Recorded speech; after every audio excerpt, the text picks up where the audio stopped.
सनातन के रक्षकों पर मंडरा रहा है जान का खतरा। विशेष समुदाय जिसे कई विशेष अधिकार दिए गए हैं, उन्होंने खुद से एक और अधिकार ले लिया है। अधिकार ये कि अगर कोई कानून के दायरे में जाकर अपने हक की आवाज उठाए तो सर तन से जुदा कर दिया जाए। और अब यह साफ हो चुका है कि उत्तर प्रदेश का संभल जिला, जहां बीते साल विष्णु शंकर जैन और उनकी टीम सर्वे करने पहुंची थी, वहां उन पर जानलेवा हमला हुआ है। वो सोची समझी साजिश के तहत हुआ था।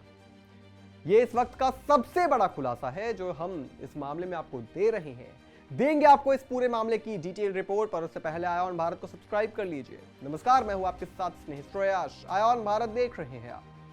आपको याद होगा, उत्तर प्रदेश का संभल जिला बीते साल के आखिर में काफी चर्चा में रहा था। नवंबर महीने में यहां शाही जामा मस्जिद के सर्वे के दौरान हिंसा फैल गई थी, जिसमें कई लोगों की मौत हो गई थी और बड़ी संख्या में लोग घायल हुए थे। पुलिस ने कड़ी कार्रवाई करते हुए संभल हिंसा से जुड़े कई आरोपियों को गिरफ्तार किया था। इस बीच हिंसा के मामले में गिरफ्तार एक आरोपी ने अब तक का सबसे बड़ा खुलासा किया है। आरोपी ने बताया कि संभल में हिंसा के दौरान वकील विष्णु शंकर जैन को मारने की प्लानिंग की गई थी।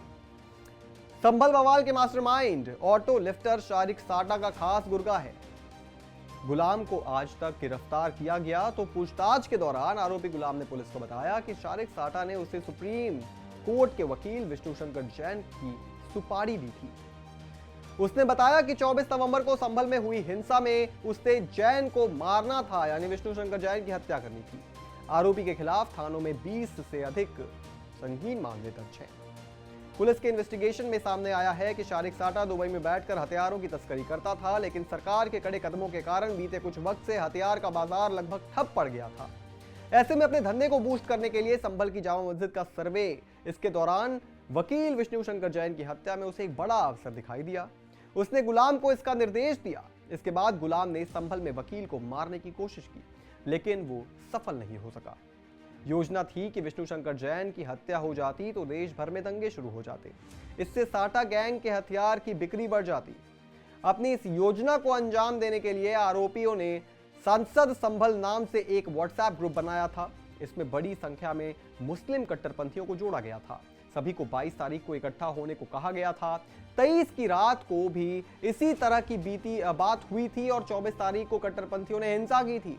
अब जरा इस गुलाम का राजनीतिक करियर भी समझिए। जिस गुलाम पर शारिक साटा का गैंग चलाने का आरोप है, उसके कब्जे से पाकिस्तान, जर्मनी और चेकोस्लोवाकिया के कारतूस, 3 पिस्टल और एक तमंचा समेत भारी मात्रा में कारतूस बरामद किए गए हैं। पूर्व सांसद शफीकुर रहमान बर्क का शारिक साटा को संरक्षण के अलावा 2014 में एसपी एमएलए के बेटे सुहेल इकबाल पर गोली चलवाने का भी पुलिस का दावा है। एसपी कृष्ण कुमार बिश्नोई का दावा है कि गुलाम एक ऐप और शारिक साटा की पत्नी की मोबाइल नंबर से उससे बात करता था। पुलिस ने गुलाम के मोबाइल से शारिक साटा के 2 मोबाइल नंबर भी मिलने का दावा किया है। पुलिस रिकॉर्ड में गुलाम पर 20 मुकदमे दर्ज हैं।